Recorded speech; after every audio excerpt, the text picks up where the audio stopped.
How could a man like Harun al-Rashid die and leave behind such a disaster? The issue of removing the crown prince after it has been established is fraught with danger. A brother's struggle for the throne.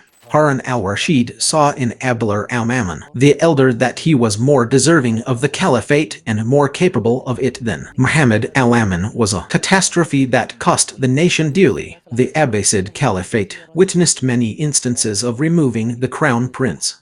The story of playing on ethnicity and Arab bloc supported al-Amin, and a Persian bloc supported al-Mamun. Al-Fadl ibn al-Rabi controlled al-Amin, and al-Fadl ibn Saul also controlled al-Mamun. Al-Mamun discovered that al-Fadl ibn Saul was shielding him from the people due to the negative role of the ministers. So al-Mamun ordered the killing of al-Fadl ibn Saul. The rule is not our game. Advice and counsel will not suffice. Every time we try to understand the Mu'tazilites, we become more confused. He adopted a doctrine to say that the word of God is created. What kind of caliph is this who abandoned everything else to work with the Mu'tazilites? Imam Ahmad's stance was like that of a mountain, and we will pause at the scene of his torture of Imam Ahmad and his oppression of him. The people of truth must speak of it, even if they do not act upon it. Music, peace be upon you. Welcome, my brothers, wherever you are, to a new episode of the 100 Questions in History series. We are in the sixth topic, the Abbasid Caliphate,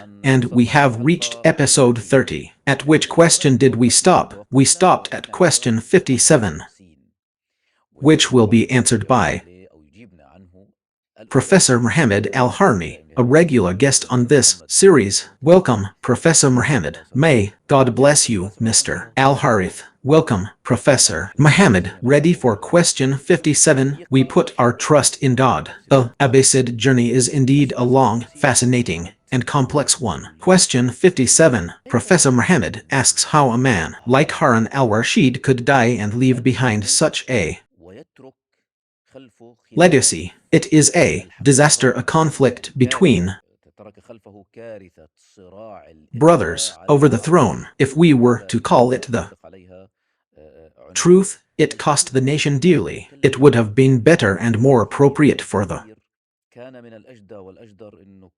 nation to invest all that was squandered in its development and expansion. But this disaster, what was the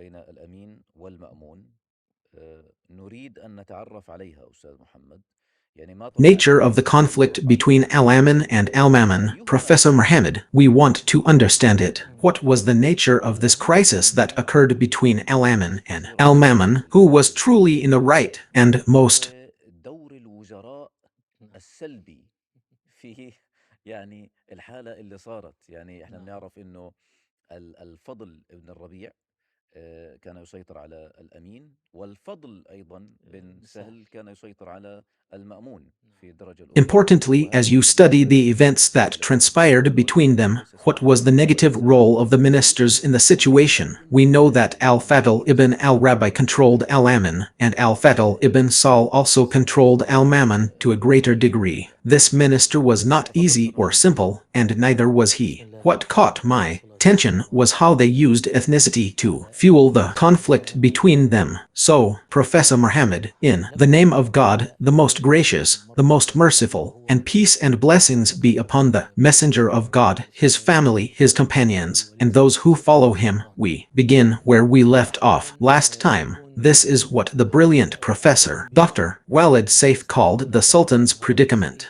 Sometimes you have, or sometimes the correct opinion becomes clear to you, but certain considerations, desires, ambitions, whims, and instincts push you to avoid this correct decision and follow the wrong path. The wrong decision happens, and the second matter we mentioned before previous episodes in the issue of succession to the throne is that succession to the throne is a kind of remedy at the beginning of the state because it leads to stability and prevents conflict after each caliph.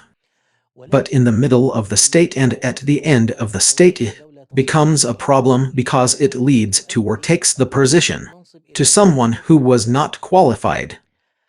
Here the two matters came together in the issue of Harun al-Rashid. Harun at the Abbasid Caliphate. The Abbasid Caliphate witnessed many instances of the removal of the heir apparent. For example, Abu Ja'far al-Mansur had a crown prince named Isr ibn Musar, his cousin, so he removed him so that his son, al-Mahdi,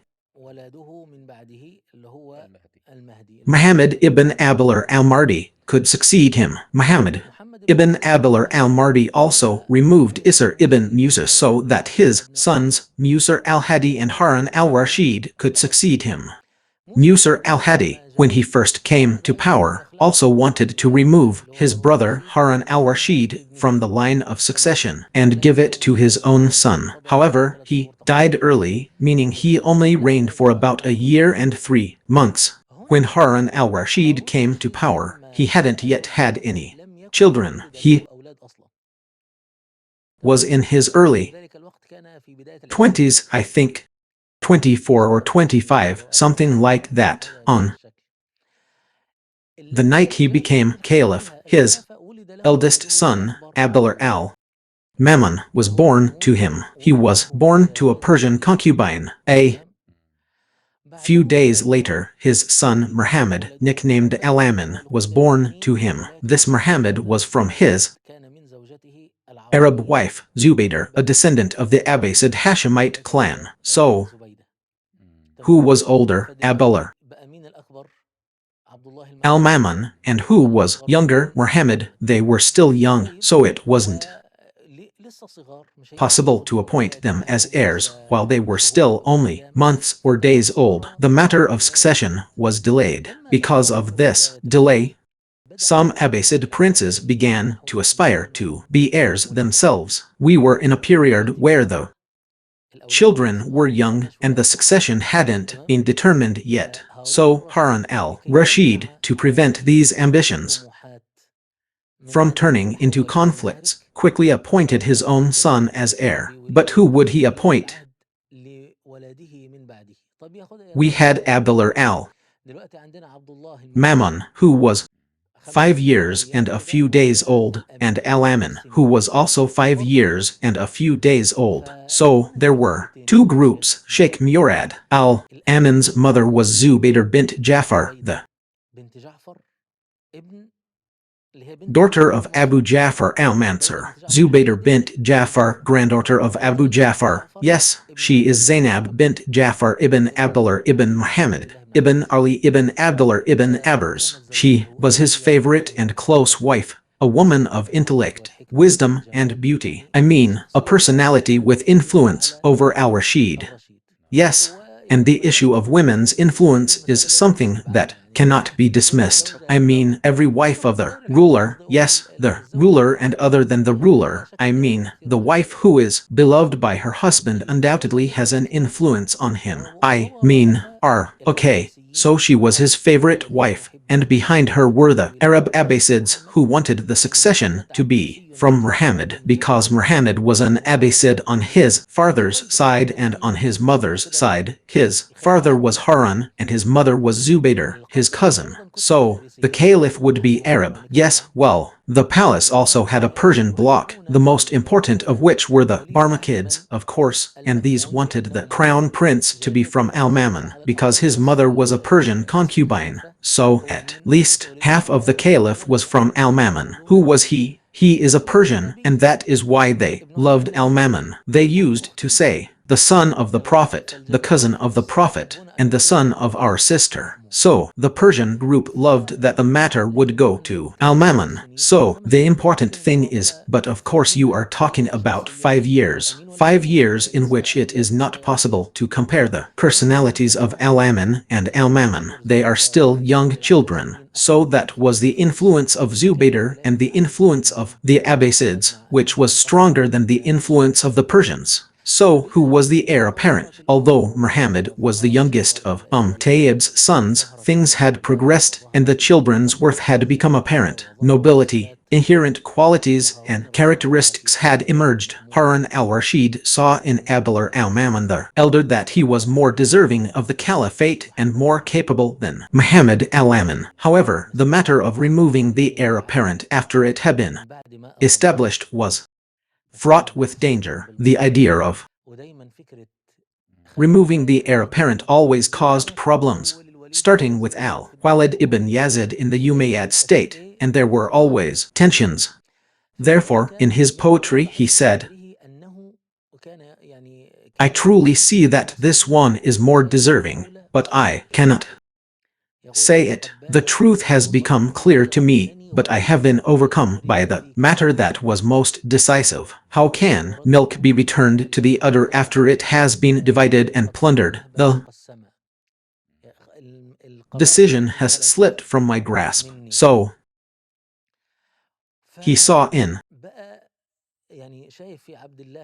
Abdullah the decisiveness of al-Mansur, the piety of al-Hadi, the awe-inspiring presence of al-Mardi, and the majesty of al-Hadi. He saw in him something of himself. But Muhammad the elder is not, he is not comfortable, not right. So what did he do? He took the oath of allegiance more than once for al-Mamun after al-Amin, and he documented this during one of his pilgrimages to the Kaaba, where both of them swore oaths, and the people swore oaths of obedience to them for al-Mamun after al-Amin. This is the ultimate balance he was able to achieve. Al-Amin remained the crown prince, and al-Mamun remained behind him. A second thing he wanted to do, in my estimation, to address the situation, but which escaped him, was to train his sons for governance. He did this from a young age. You're talking about 13, 14, and above as supervisors of regions. They governed. It was like a general supervision, and under them were the loyalists who actually ran things. So, he gave Abdullah al-Mamun a vast area of Khurasan and beyond, and al-Mamun a vast area, and he gave al-Amin the regions of Iraq, the Levant and beyond. He also placed in al-Mamun's entourage men who were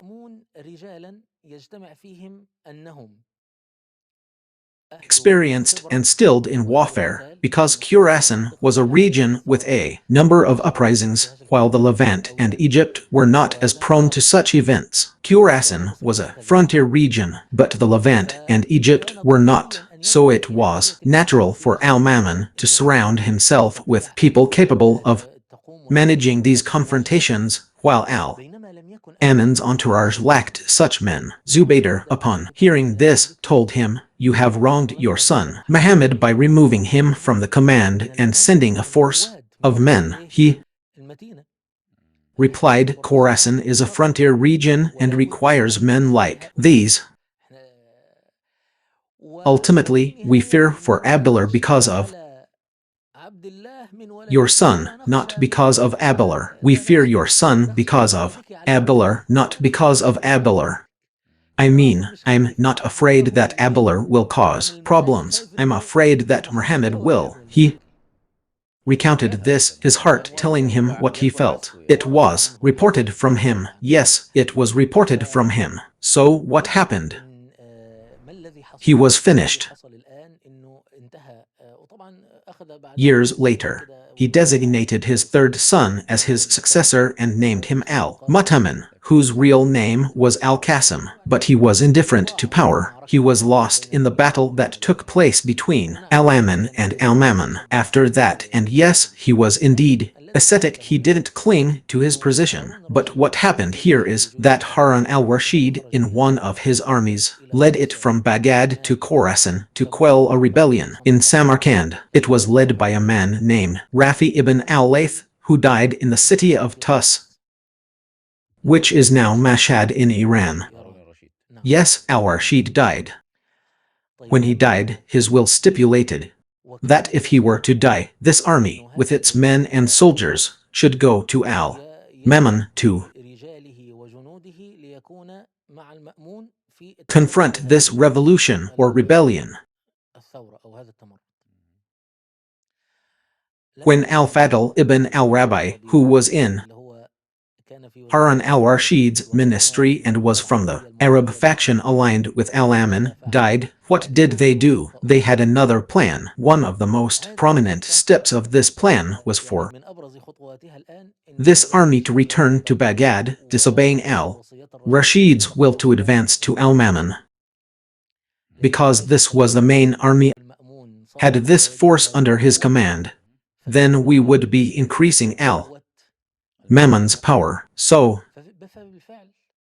the army did indeed return, and of course, this also affected the soldiers. They wanted to return to Baghdad to their families and not continue. They went, meaning they suppressed a revolution, and Samarkand was even far away, so they returned. And here began the political and diplomatic war between al-Amin and al-Mamun. Of course, at first things went well for al-Amin. Al-Amin sent to al-Mamun, meaning to renew the allegiance to him from the people of Khorasan. Al-Mamun did indeed renew the allegiance to him from the people of Khorasan. Oh, and then the political issue began. What is the political issue here? First, al-Amin ordered the preachers on the pulpits to mention his name in the sermon. It was also one of the customs that indicated obedience to the caliph and the legitimacy of his caliphate, for the preachers to pray for him on the pulpits. O God, grant success to your servant, the commander of the faithful, so-and-so, son of so-and-so, and after him, to pray for his crown prince. This was the custom in the past,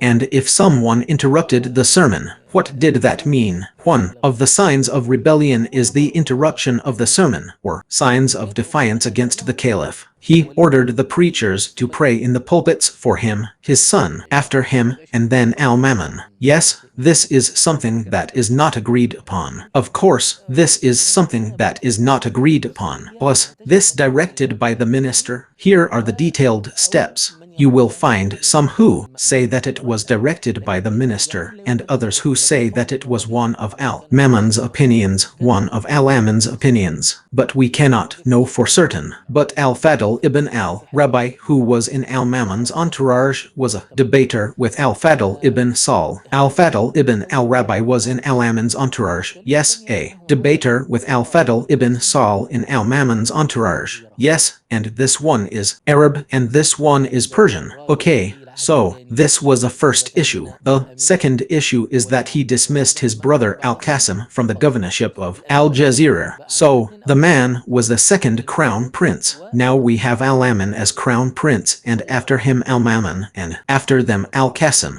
Al-Amin became caliph. So we have two crown princes. Yes, al-Mamun dismissed al-Qasim and appointed his son in his place. So, for al-Mamun, it became a problem. What were they doing? He said, these are complementary steps. Then he sent a message to al-Mamun asking him to cede some lands in Khorasan to him for necessity he deemed necessary. Okay. So here al-Mamun began to refuse. Now, al-Mamun kept bringing up the issue of the army returning to al-Amin against the will, and that this was an order to have his son mentioned in the Friday sermons before al-Mamun's, and that he had dismissed their brother, who was the second crown prince. Now, when he was asked for some border regions in Khorasan, al-Mamun apologized and refused, but with utmost politeness and refinement, so as not to cause a problem with al-Amin. Yes, but a war of letters began between them, the tone escalating rapidly. Does this mean that the reason for the dispute is that some mention that Harun al-Rashid granted Khorasan to al-Mamun, and when he asked for its tribute, al-Amin told him, no, we are outside the state. It was granted to me, so it is not under my control. Is there any truth to this? He doesn't forbid anything, and al-Mamun he had a degree of autonomy in Khorasan, but the funds he possessed were actually used to support the border regions. Even at the time we were discussing this, there was still an ongoing rebellion. The rebellion of Rafi ibn al-Layth, one of the powerful uprisings that troubled the Abbasid state at that time. However, he didn't refuse to send anything to the capital or the central authority. A crux of the matter here is this. He wanted these border cities and these funds many times over for al-Mamun. He was saying, I need these funds and these cities to manage the affairs of the state. Khorasan is ultimately part of the state, and you are one of my subjects. He was saying, I need these funds and these border regions. But here, al-Mamun realized that al-Amin was plotting to depose him, that this was an attempt to reduce, cut off, and seize powers and territories from his control. This led to a war of letters that escalated into open hostility between him and his brother al-Mamun. So al-Mamun declared al-Amin's deposition. From the time of the crown prince and his son's succession, the matter became clear. War broke out, and more than that, he sent an army against his brother al-Mamun. So al-Amin started it. Yes, he started it. Well, when he sent an army against his brother al-Mamun was able to reach an understanding with Rafi ibn al-Layth, of course, through a kind of political maneuver. Rafi was supported by some Turks who abandoned him, so he surrendered. When he surrendered, al-Mamun pardoned him and treated him with honor. So things calmed down for al-Mamun. Meanwhile, al-Amin's clumsy policies and some of his governors, when they killed some people in Syria, stirred up problems for him there. The scene is clear, I mean without going into details, the scene is clear that al-Mamun benefited from his wisdom and prudence, and he benefited from commanders and ministers who were more intelligent, experienced, and wise than al-Amin's men. Most of al-Amin's men were eager for war and confident that they would win, and they did not have the same wisdom that al-Mamun's men had, so things developed. The beginning was indeed from al-Amin, who started sending out the army, but things developed. The thing is, al-Mamun was the one who was able to advance with his army, which was led by Tahir ibn al-Hussein, one of the great Abbasid commanders. Not only did al-Mamun lead it, but he was able to defeat al-Amin's armies until he besieged him in Baghdad. Al-Mamun didn't want his brother to be killed, but things escalated until al-Amin was killed after his men deserted him. How long was the conflict between them? Al-Amin's entire reign lasted 4 years. 4 years only, and it was all problems between them. Most of it, yes, most of it. Let's say, for example, a year at the beginning, things were simple, but the last war lasted 2 years, during which Baghdad was besieged and destroyed. So, Baghdad, which was something great and magnificent in the time of Harun al-Rashid, as some of their poets say, what has befallen you, Baghdad, as if it was envied. Yes, naturally, what is this Baghdad, the apple of the eye? It is always, no matter how prosperous and advanced you are, the negative role of the ministers will work. Specifically the story of playing on the ethnic element. Yes, of course, it happened. Now, since the time of Harun al-Rashid, you are facing two blocks, an Arab bloc. Al-Amin and his Persian faction supported al-Mamun. Certainly, with the alignment that occurred between al-Amin and al-Mamun, the Persian faction was with al-Mamun, and the Arab faction was with al-Amin. So, without a doubt, the Persian power and the Persians were united behind al-Mamun. So, ethnicity was present and influential in this matter. But what I don't want to mention here is that al-Amin created another problem within the Abbasid dynasty, I mean, al-Mamun after his victory. A second problem was that he wanted to remain in Khorasan, in Merv, the capital of Khorasan. Since he wanted to stay in Merv and remain in his position, enjoying the support of the loyal Persian faction around him, he feared moving to Baghdad. Moreover, the Persians were naturally inclined towards the family of the Prophet, and al-Mamun had a leaning towards the family of Ali. So al-Mamun declared that his heir apparent was Ali ibn Musar al-Reader. It was a purely symbolic succession because al-Mamun was still in his 20s and Ali ibn Musar al-Reader was nearing 60, so it was purely symbolic. But it had implications, a dangerous change in the line of succession. Here, the Abbasids renewed their rebellion against him in Baghdad, led by his uncle Ibrahim ibn al-Mahdi. These people revolted against him, expelled him, and then killed his governor of Baghdad, al-Hasan ibn Saul, who was the brother of his minister al-Fadl ibn Saul. They rebelled against him. So al-Mamun saw that the caliphate could not be stable for him if he did not come to Baghdad.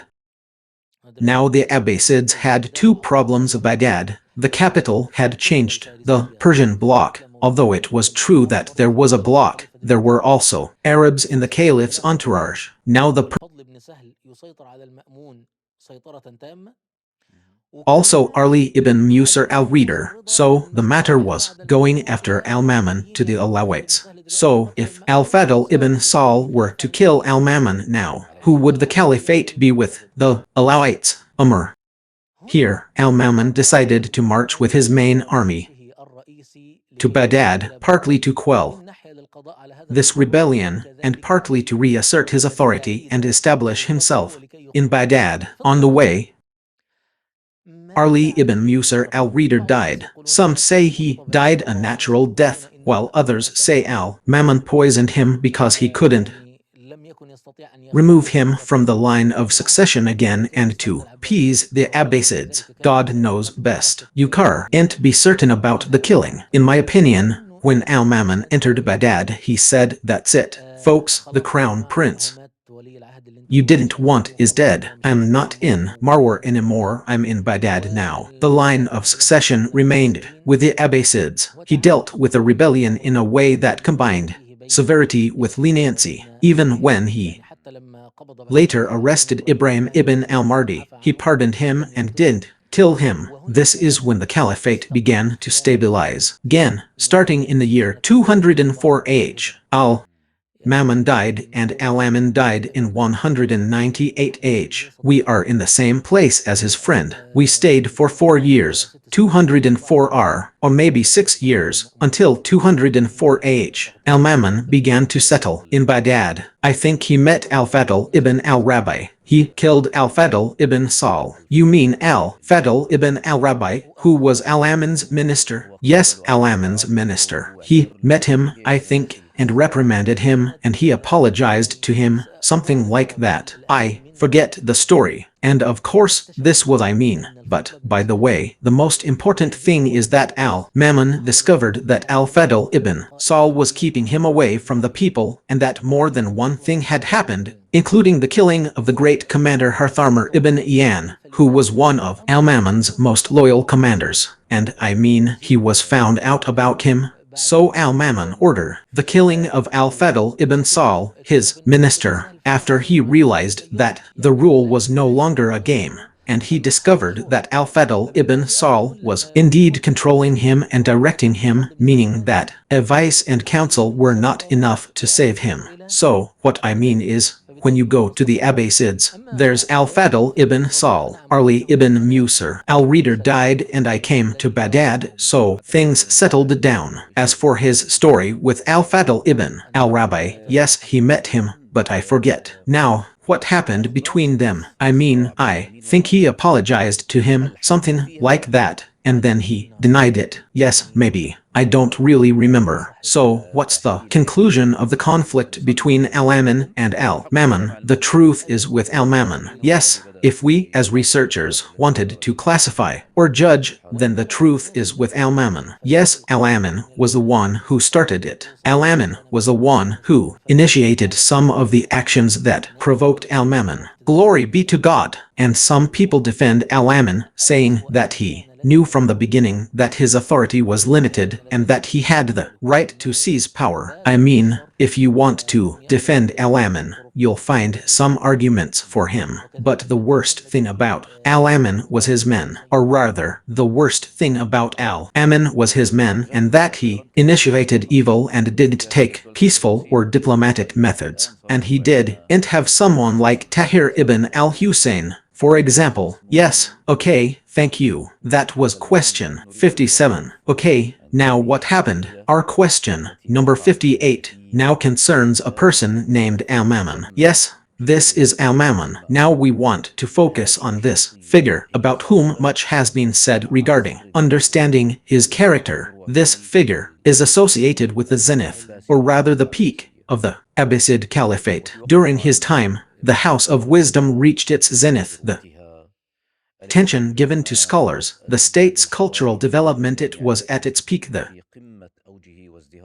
state flourished, the translation movement, progress, and so on. But at the same time, a story emerged. My brother, glory be to God, our Islamic history always has something to emphasize. Glory be to God. How is human history? Of course, not just our Islamic history. A controversy surrounding, and from this arose the Mu'tazilah. Who were these Mu'tazilah?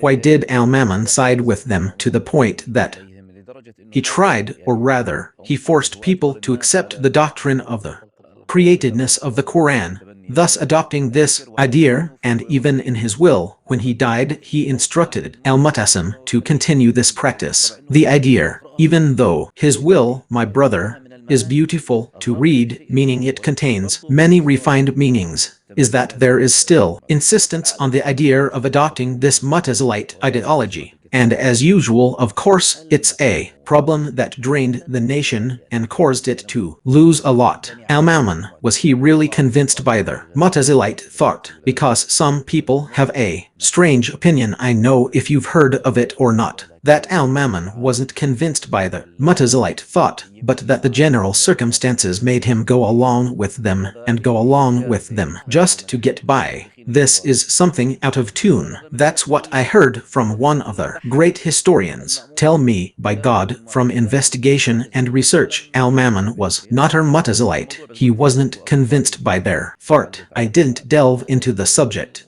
but I thought I'd bring it up with you so you might comment on it. This last part, no, of course, al-Mamun was a Mu'tazilite. That's established about him. But look, my Lord, expand for me my breast with assurance, and ease for me my task, and untie the knot from my tongue, that they may understand my speech. Amen. Go ahead, my master. Oh, look, my master, the personality of al-Mamun. After al-Mamun's reign in 204 AH, things stabilized, the state regained its strength, and its conquests resumed. I mean, the raids, not the new conquests. Al-Mamun died in 218 AH, a martyr, in Tarsus, here in what is now southeastern Turkey. Yes, in the port of Tarsus, because Tarsus was in Syria, but Tarsus is in Turkey. This is where al-Mamun died while leading an army to conquer the Byzantines. Now, in terms of the scientific, cultural, and flourishing state, as you said, the House of Wisdom reached its peak. The literary and artistic state was also flourishing. The point is, if we remove the history of al-Mamun and his battle with al-Mamun, you'll feel that Abbasid history has a rise with al-Mamun at its peak, and al-Mu'tasim will continue for a while before starting a little. But al-Mamun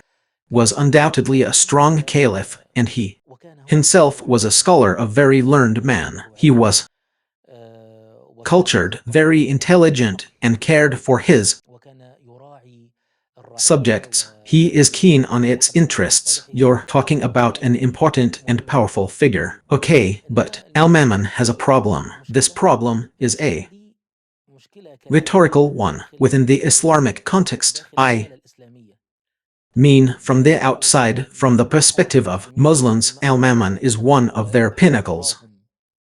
Okay, and from a secular perspective, al-Mamun is also one of their pinnacles, meaning one of the pinnacles of this state. But we go back and say that because the Islamic context is a context of Sharia where knowledge is more powerful than authority, the rulers of our Islamic world are lacking according to Islamic standards and according to the standards of the rightly guided caliphs. So, people who are pinnacles in any other scale fall short in our scale. Okay, so what's the issue with al-Mamun? What's the issue with the Mu'tazilites? The Mu'tazilites are a group of people who, as we said in a previous episode, received intellectual resources from outside the Islamic context, including Greek logic and philosophy. They saw this as a neutral, scientific methodology. If we use them in defending Islam, then the Mu'tazilites took these rules and methodologies and saw them as rational premises prior to the Quran and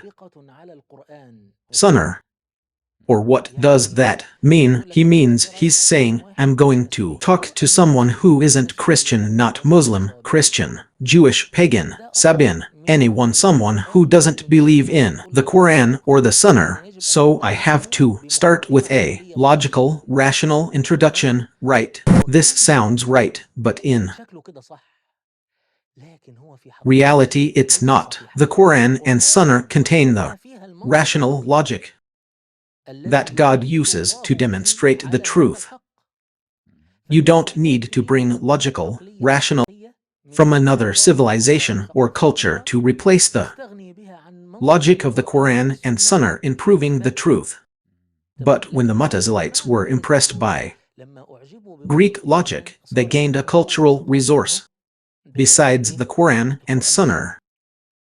After a while, this logic began to contradict some Islamic principles. A Mu'tazilite project is based on the premise that rational introductions take precedence over the Quran and Sunnah, so their practical approach was to adapt the Quran and Hadith to rational logic. That is, if a contradiction arose between the Quran and Hadith and logic, the mind begins to interpret the verse and the Hadith in order to fall under this intellectual premise, and this is the beginning of deviation. You might even be doing it yourself. I mean, the intention to use logical reasoning and intellectual premises to convince non-Muslims is good, but proceeding down this path, especially if you don't have sufficient knowledge of the Quran and Sunnah, will ultimately lead you to reconcile the Quran and Sunnah with the other thing you're convinced of. These are the initial beginnings of the Mu'tazila problem, which we now see as a problem. It seemed that in his time and era, there was a culture like this. Now, Sheikh Murad, let me tell you, you're a media figure, so which do you prefer from a purely artistic and scientific perspective? To host the Asharite Sheikh, or rather, the non-Asharite Sheikh, the one who only knows the Quran, Sunnah, and Arabic language and has no idea about Western methodologies or philosophies, or to host the one who has knowledge of the Quran and Sunnah. He also has knowledge of Western philosophy and its schools. Which do you see as a better fit for reality and more in line with the language of the age? The second option, of course. The Mu'tazilites, in their time, were not considered deviant. People didn't see them as deviant. Rather, they were seen as scholars who combined knowledge of Islamic lore with the sciences of the Greeks. You're talking about an elite situation that is very appealing, even if the scholar sees deviations in the principles of reasoning and in the knowledge of evidence itself. Yes, this appealing situation, this beautiful situation, the one that appears strong in its rational premises and strong in Islamic sciences, if the desired outcome is impressed by it and al-Mamun becomes a Mu'tazilite, then these are people who have knowledge of philosophy and also knowledge of Islamic law, and they are capable of engaging in debates with non-Muslims using rational and logical evidence before presenting it to the Quran and Sunnah. This was good. There were some problems that arose with Abu Hanifa, with Malik, with al-Shafi'i is complete, meaning all these imams have responses to the theologians, but the responses are few because the issue was still a few issues and isolated, like when someone comes and asks Imam Malik, what do you say about the istiwa? He says, the istiwa is known, but the manner is unknown, and asking about it is an innovation. Complete. For example, when Abu Hanifa says that the one who is self-sustaining is not created, and the one who is self-sustaining is created, you find some phrases like this. For example, the debate between al-Shafi'i and Bishr al-Marisi. You find that their scholars responded to the theologians These theologians are the Mu'tazilites and the philosophers, the people who use rational premises. The scholars responded to the theologians, but the situation did not explode and did not become a major issue, except in the era of al-Mamun and in the issue of the creation of the Quran. Before I go to the issue of the creation of the Quran, I must say something very important. If we look at the controversy of the creation of the Quran, what will we see it as? I mean, if we look at it from a purely historical and purely cultural perspective, not from a religious and legal perspective, we will see it as an attempt by the authorities to manipulate religion. نجحت ولا فشلت؟ بالأخير فشلت. فشلت. يبقى المحاولة التي أرادت فيها Authorities adopted a religious view and wanted to impose it on the people. Whether they succeeded or failed, in the end, yes, they failed. So, the attempt by the authorities to change people's religion or to triumph over scientific thought was a single, failed attempt. So, no one should imagine that people fabricated hadiths to serve the authorities and these hadiths became popular, or that they created principles of jurisprudence to serve the authorities, and these principles became popular. No, the clash that occurred between the authorities and science in our history is a clear example, and in the end, the authorities failed. It's a single, clear example. However, I must also say that al-Mamun, in adopting this view, was not our politician seeking to bolster his power and manipulate religion for it. No, al-Mamun was part of our scientific battle. He adopted this view because he saw it as the truth, not because he wanted to support his political power. What does that mean? Because he's lacking in that sense, meaning he's not weak enough to strengthen his political position, right? But I want to tell you that in our present era, the suspicion has spread that there are hadiths fabricated to serve the Sultan, that history books were written to serve the Sultan, and that the principles of jurisprudence were written to serve the Sultan, and that all of this reflects on Muslims. I want to tell you that one of the proofs of the error of this perception is that when the authorities wanted to promote a religious opinion, they failed, and we became aware of it, and it became exposed. So nothing can be done secretly like that. The authorities wanted to do something, and they were able to do it and succeeded in it, and no وجدت مقاومة وفي النهاية أخفقت. one noticed, neither the hadith scholars, nor the fundamentalists, nor the jurists. It doesn't go unnoticed. I'm telling you, the time the authorities tried to change people's religion, they encountered resistance, and in the end, they failed. There haven't been any other attempts. So no one can say that religion was created by the authorities. No, as soon as the authorities wanted to interfere in religion, became a source of hardship and strife, and the man who stood against the authorities became revered to this day. That man was Ahmad ibn Hanbal. No one should imagine that Ahmad ibn Hanbal, who didn't overlook the issue of the createdness of the Quran, would overlook hadiths written to serve the Abbasids or the Umayyads, or jurisprudence written to serve either of them. Even all the misguided sects, with their ideas, eventually disappeared. So let's talk about the issue of the createdness of the Quran. I want to emphasize first that it is truly in the best interest of the general public and the viewers not to delve too deeply into theological and philosophical matters. Firstly, these are matters upon which no action is based, and many of these matters are beyond the comprehension of the general public because they are specialized. I'm not saying this because I think I understand more than others, not at all. The more I delve into this issue, the more I discover things I didn't know, even though it's a statement that has no practical application. If a Muslim lived and died without ever hearing about the issue of the Quran being created, meaning he had no problem with it. So, what's this issue of the Quran being created? Mu'tazilites. Let me give you an example, not the Mu'tazilites, but a more extreme one. Sometimes you intend good, but you end up with something bad. You intended good, but you missed it. For example, what did Aristotle say? Aristotle, the great philosopher, the brilliant mind. Can anyone say that Aristotle wasn't a genius? Aristotle was one of the world's greatest minds. Aristotle said that God created creation and then left it because he is too great and exalted to think about anything less than himself.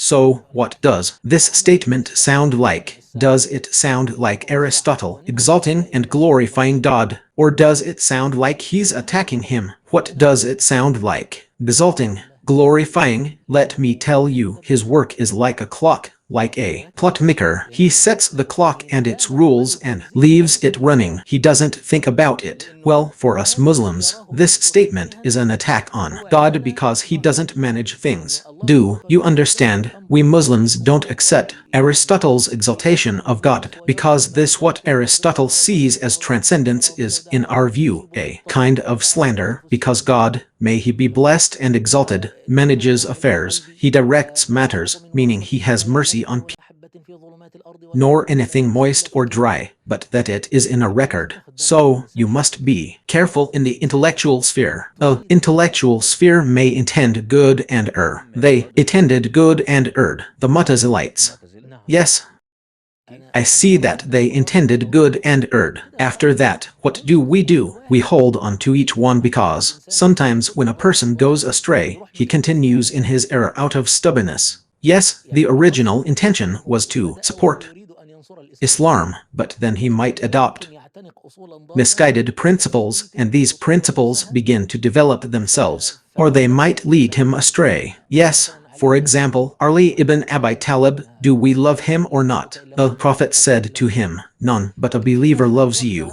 Only a hypocrite would hate you. But some people took love for this, and where did it go? He told her, yes, her lineage continued until she preferred him over Uthman, Abu Bakr, and Umar. Some even considered him a prophet if he wasn't, and some even considered him a god. So, some people have gone off on a tangent, meaning that's what's happening. What usually happens in intellectual matters, and this usually happens in nations that are involved in conflict and where jihad is prohibited. So, what are we doing sitting here, thinking about things that don't lead to any real action? These Mu'tazilites were a few intellectuals sitting with Al-Mamun, and Al-Mamun is a scholar, so the discussion is complex and profound. So, let's come up with an idea. What was the idea they wanted to use to purify God? Yes, but simplify it for us so we can understand it. Professor Muhammad, every time we try to understand the Mu'tazilites, we get more confused. Please try to give us a clear explanation so we can understand. I mean, I'll try, but I hope that anyone who doesn't understand the topic or finds it difficult will leave it alone because the topic isn't important. We're just recounting history, and it will eventually come back to that, to the scholars who specialize in these matters, because in the end I say it from the perspective of the historian or historical researcher. They wanted to glorify God Almighty. So they said what? They said that God Almighty is one. He is only one. There was nothing with him. God Almighty created everything. He created everything. So he was before everything. So God was, and there was nothing with him. Okay, up to this point, that's fine. And this is fine. There's no problem up to this point. There's no problem. A Christian, I'll give you I'll give you an introduction so you understand what it is, what brought them to the topic. A Christian said to them, yes, we believe in Jesus as God, and this is in your Quran. How is that, sir? He said, do you not have in the Quran his word which he bestowed upon Mary, and a spirit from him? Indeed, the Messiah, Jesus, the son of Mary, is but a messenger of God, and his word which he bestowed upon Mary, and a spirit from him. A Mu'taziler, the one who believes in Islam, while discussing, found the way out by saying, yes, the messenger of God, meaning a creature of God's creation, like Muhammad, like Adam, like Noah, like his word, which is created, and a spirit from him, meaning he created him and breathes into him from his spirit. But this word, his word, led him to develop another idea, which is the word of God, created or not created, which is all of the Quran. Yes, even the word itself, the word itself is matter. Now he wanted to escape from the fact that the Messiah is God, so instead of differentiating and contemplating, what did he do? The one who pulls the rule on all the talk. So is the speech of God created or not created? This was their basic question. Yes, this is the basic question in this matter. Of course, there are other principles, but I am simplifying the matter. So he went to a position to say that the speech of God is created. Of course, this statement strongly contradicts the core of the Islamic conception of God, may he be blessed and exalted, because if you wanted this statement, it would lead directly to the conclusion that God was not our speaker and then spoke. So, God was subject to events, or God was deaf or mute. God is far above what they say. So, speech is an attribute of God, an attribute of God. He, may he be blessed and exalted, was not our speaker and then rather, he is always a speaker because what is the attribute? The attribute is established by God. May he be blessed and exalted. They have negated the attributes. Yes, they are. I am telling you that they negated them in order to escape such problems. Yes, indeed. Well, here, Sheikh Murad is the problem. Where do we actually derive our conception of God, may he be blessed and exalted? We derive our conception from what God described himself with and what his messenger described him with. Sources from which we take our conception are the words of God, the Quran, and the hadith of the messenger of God, because there is no rational school of thought, or rather, there is no, beliefs are not taken by the intellect. A detailed conception, in beliefs, is not taken by the intellect because the essence of God is greater than our intellects can comprehend. Yes, so here the first obstacle appeared. The first obstacle is because, look, the issue of the creation of the Quran, what is its origin? It's so varied between the Mu'tazilites, the Ibadis, the Ash'arites, and the al-Hadith, all of them, and there are bumps and turns in this story. Yes, yes. So, first of all, does God speak or not? Is God's speech created or uncreated? Is the Quran created or uncreated? Okay, of course. This was at the beginning of Al-Mamun's rule. Actually, this was before Al-Mamun. Before Al-Mamun. Yes, before. But Al-Mamun and his spreading of the fitna discord made the issue blazing and inflamed. Otherwise, al-Yard ibn Durham, from the days of the Umayyad state, denied God's speech. So when Khalid ibn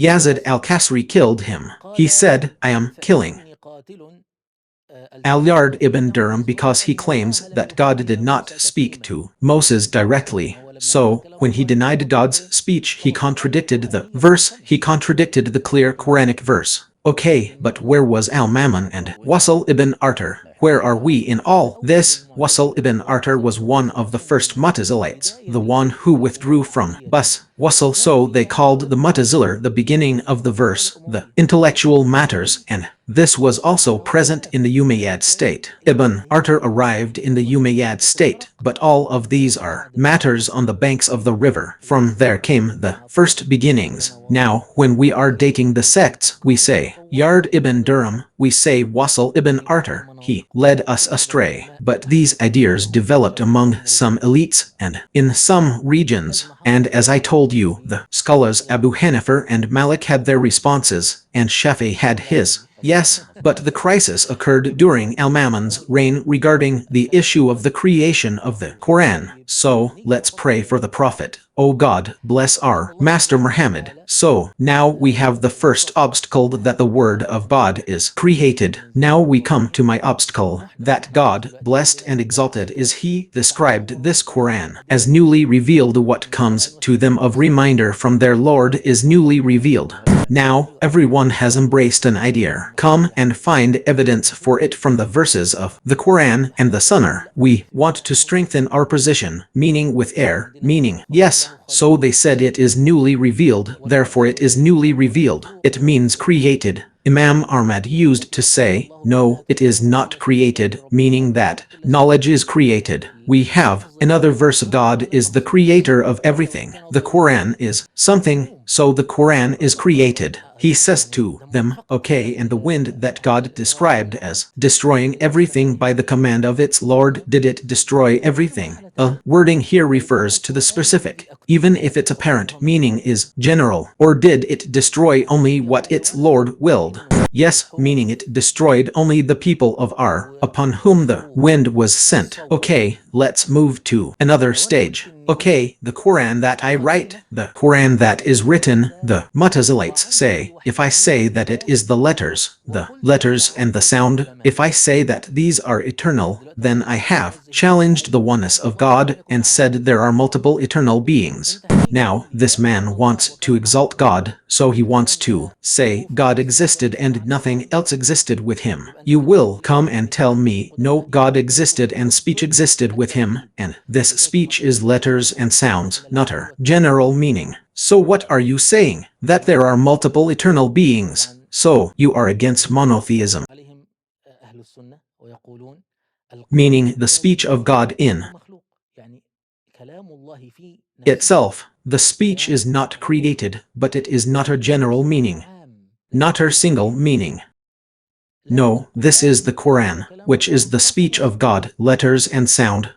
Meaning clear speech, meaning speech that is not letters. And all of this does not detract from the oneness of God, because this inner speech means the speech of God. Okay, let's go back to a third obstacle, which is what my utterance of the Quran is created. The first time I say Quran now, this is something that did not exist and then came into being. So it was not created and was created. Now, the distinction is made between the utterance and what is uttered. Yes, the utterance is created, yes, but what I uttered is ancient, not created. And between the recitation and what is recited, and between the hearing that was created now and what is heard. Okay, so look at the philosophical dimension. There is a lot of it, of course, and this, I mean, it is a big problem. But the big principle to which these matters are referred is from where do we derive our conception of God, blessed and exalted is He. So, Imam Ahmad's position was like that of a mountain, in that he does not express God except with what he expressed himself with, or what his messenger, may God bless him and grant him peace, described him with. And this is the verse. This is the most important framework, because if I leave it to minds to wonder, contemplate, reason, and deduce, we will end up in Aristotle's time. Where will we end up? Because, in order to absolve God, I made him oblivious to creation.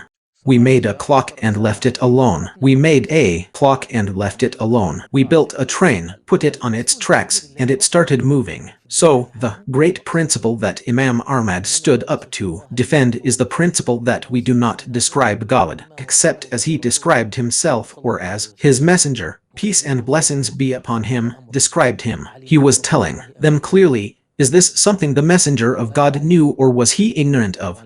If they said he knew, of course, the first If they said he was ignorant, then what? A very strong question indeed. Yes, of course, if they said he was ignorant, they'd be in deep trouble. Okay, if he knew, why didn't he explain it to the people? Why didn't anyone say, neither the prophet, nor the companions, nor the righteous generations, that this issue was raised? So, he should only address people with the statements of the Quran and Sunnah, the statements that came in the Quran and Sunnah, and when he goes into details, then the scholars come in.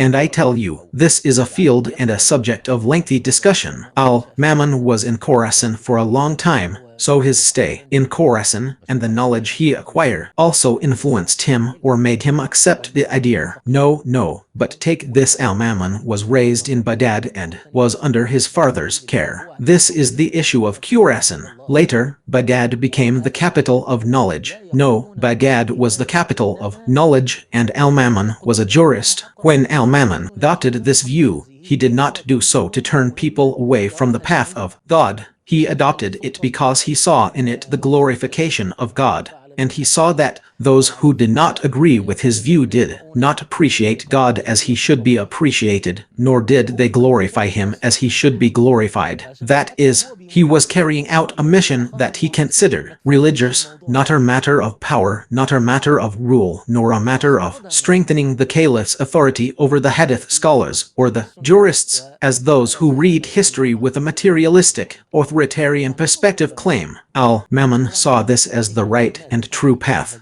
and that is why, even as he was dying, he advised his brother al-Mu'tasim not to let this matter pass. Yes, that's right. So al-Mamun clashed with the position of the Sunnis and their leader, of course, Imam Ahmad ibn Hanbal, and some other scholars. Of course, Imam al-Shafi'i had died before this strife began, because al-Shafi'i died in 204 AH, before al-Mamun even began discussing this, meaning al-Shafi'i wasn't tested. Some scholars believe this statement could be an excuse for the beatings, imprisonment, and torture, because, of course, the latter treated them as if they didn't glorify God and were blasphemous. So al-Mamun wasn't Mu'tazilites and focus solely on his torture of Imam Ahmad, his tyranny over him and the scholars. And we start thinking, what kind of al-Mamun is this? This creates a picture of him as a devil incarnate in our minds. We think, what kind of caliph is this who abandoned everything else and focused on the Mu'tazilites? But look, what you're explaining now is, I'm clarifying the idea, but this doesn't negate the fact that he went astray, and became arrogant in his error. In other words, he went astray and became arrogant in his error, and this is our belief about him. This is our opinion of him. But when I say this, I must understand that when he went astray, he wasn't an enemy of the religion. So, by embracing this, does he become an infidel, considered to have left the fold of Islam? What is the issue of the createdness of the Quran? There are those who consider it an act of disbelief, meaning there are those who consider the one who says it an infidel, and there are those who don't. Of course, I won't delve into this, it's a complex matter of knowledge, but there are those who consider him an infidel, and there are those who do. But what I want to tell you is, for example, what is the contemporary example of ISIS? Okay, this person who embraces the ideas of the Kharijite ISIS, who misleads and declares scholars infidels and deems the blood of Muslims permissible to shed. Yes, he is misguided, and if you confront him, you kill him because of the fighting and the confrontation. But you must understand that he is not an enemy of the religion. He simply has misguided ideas in his mind. He did this because he believes he is supporting the religion. Yes, you must understand this idea. It's not that when you say al-Mamun, you mean al-Mamun. No, he wasn't a heretic. He wasn't an agent, for example. He wasn't someone who wanted to enter and fight Christianity. No, he went astray and used the hand of authority and its voice to impose what he said, but he clashed with the verse in the Great Mountains. Of course, I told you that some scholars saw that this statement could be said under duress. while one's heart remained at peace with faith. But Imam Ahmad said that it is not permissible for a scholar to take the dispensation. A scholar whom people look up to cannot take the dispensation, because if I answer al-Mammon, then truth will become falsehood and falsehood will become truth. One of the beautiful words of Sheikh al-Tarifi, may God release him from captivity, was that the people of truth must speak it, even if they do not act upon it, so that a generation does not emerge, saying, we did not hear of this among our forefathers. It is important, by God. Yes, you must uphold the truth even if you are unable to implement it, unable to do it. It is possible that matters may become so pressing that you are unable to act upon this truth, but it is necessary to speak it openly, especially concerning scholars, because of the ordeal that occurred in this manner. Imam Ahmad took this great stand to prevent doctrinal concepts from being taken based on verses, regions, rational arguments, and deviations from the meanings of the Quran and Sunnah. Some other scholars also died for this, including al-Buwaiti, who was a student of al-Shafi'i. Among them was Muhammad ibn Nasr ibn Na. These two were killed in torture, and Imam Ahmad al-Mammon al-Mammon, by the way, died young, I think at 48 years old, if memory serves. So, when al-Mammon died, he had resolved that anyone look, he was sitting in Tarsus, fighting. Just so you know, his mind, he sent someone to Baghdad and said, look, anyone who doesn't say the Quran is created, bring him here. Look, he couldn't even wait until he returned.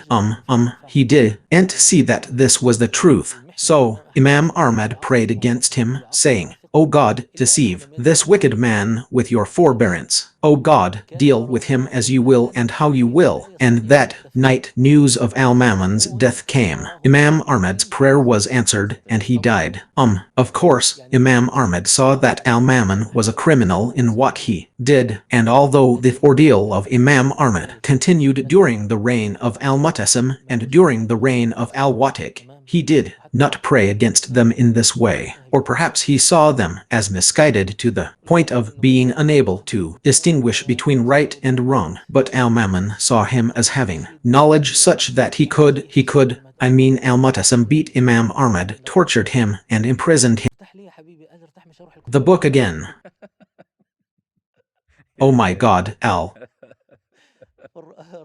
said to him, and you have reached this level, you have reached this level, but he did not know. So al-Mu'tasim grew up in a military group, not understanding anything from the stories of knowledge. Well, whoever succeeded in something, meaning well, no, he grew up. So, al-Mu'tasim, you know, when a brother sees his older brother as a scholar, one whom scholars respect and who is cultured, and he says things that are not understood, so he would say to Imam Ahmad, if it weren't for the one who came before me placing you in this position, I wouldn't have presented myself to you. Look, I don't understand what you are saying. Yes, but you are causing me problems.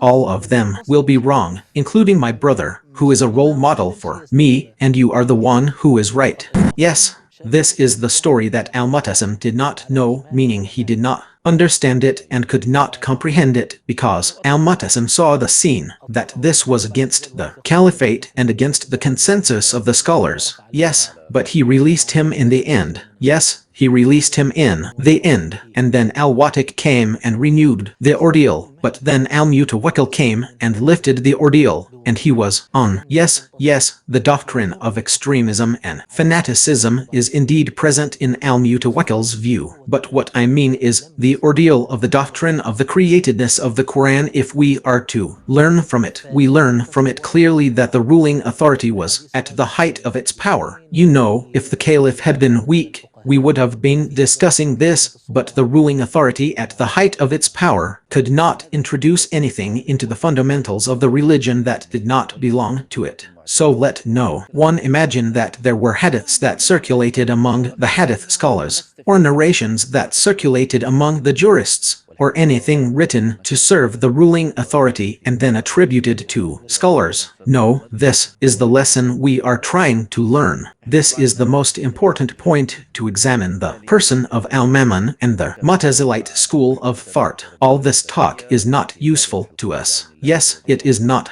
something that adds or detracts, but we learn from it what you have mentioned, Professor Muhammad, and truly, you have excelled and been brilliant in answering this question. May God reward you, Professor Muhammad, and may God be good to you. Of course, the time for this episode has ended, so we will continue and follow up, God willing, with the sixth topic, the topic of the Abbasid state, in future episodes, with the help of God Almighty. May God reward you, my brothers, wherever you are. Don't forget to share these episodes and spread them everywhere so that goodness may prevail and you may receive reward with the help of God Almighty. Until we meet in the next episode, may God protect you. Until we